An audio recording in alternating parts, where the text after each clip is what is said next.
Welcome back. In this session, we will modify a full-size snowblower to run by remote. Everyone knows how easy it is to blow snow if you're healthy and fit, but some of us need that extra help to get that driveway cleared. So let's talk about the basics and go till completion. Before we start, we should all know the risks associated with shoveling snow after the age of 40. It's a well-known fact that without the proper preparation, we can do some serious damage to our heart. So it's imperative that we take care of ourselves. As helpful as snowblowers are, we must be careful as most of the two-stage blowers do not have steering. You must push or lift the blower to turn it around or to the side for the blower to do its job. Before we go into the nitty-gritty, let me explain the differences between a single-stage snowblower or thrower and a two-stage snowblower. The single-stage thrower is small and lightweight, do not usually have any drive wheels and paddle the snow up a chute. It's meant for light snowfalls and come as gas or electric, and usually has rubber paddles. But because of its size, it's easier to maneuver. In come the heavy guns, so to speak, the two-stage blower, which has a spiral auger to bring the snow to the middle, and the second stage fires it up the chute and can be directed to shoot the snow far away from you. But they are heavier and harder to maneuver. This is where we come in. This project involves a snowblower, some small motors or actuators, and as usual, wheelchair parts. The typical snowblower has a drive mechanism for the wheels, a lever for the auger, a lever for the speeds and screw handle, or a shifter for the snowshoot. Let's start with the snowshoot. There are a couple of different designs of snowshoot rotation. One is the screw as seen here, and the other is a push-pull, but there are others as you will see on the unit I modified. All these can be made to work the way we want. However, the screw type may be the easiest and simplest, but we have to work things out with what we have. The push-pull type seen here is the one on my main unit, but a push and rotate type is on the project unit. This is the push and rotate. It took a bit of physics to make it work. The next thing we have to consider is the auger engaged by remote. For that, we used a linear actuator in place of the hand lever, and the attached cable pulled an idler pulley onto the belt to tighten the belt, thus allowing the auger to rotate.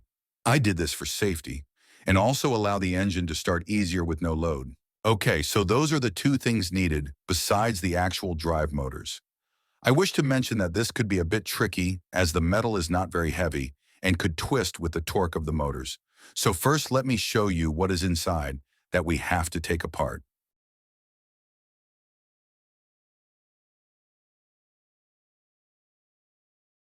This is the transmission.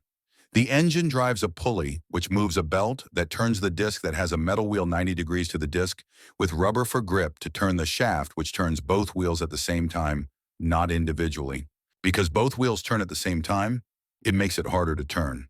So what we are doing is to remove everything inside and possibly save the axle depending on what your plans are. Ideally would be to have each motor control each wheel, so that is what we will attempt to do, but need to strengthen the metal or add supports. So now we have to question ourselves.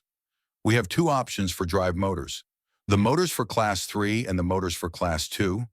The Class 3 are larger and seem more robust, but with the size of the transmission area, we cannot mount the motors inside, so the motors will be outside in the snow.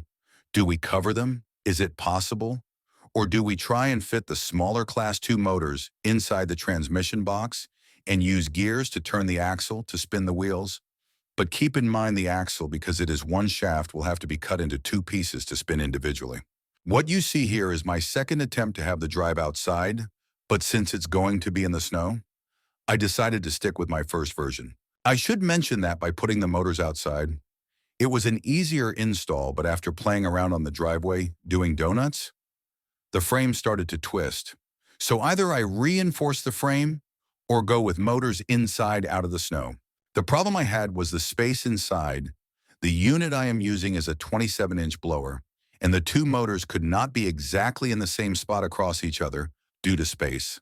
So I had to stagger the motors and use chains to go to the wheels, which I fitted exactly where they were supposed to be, but had to use pillow bearings to keep everything tight and a common bearing on the separated axle to help keep the wheels in line. Everything else was an easy modification.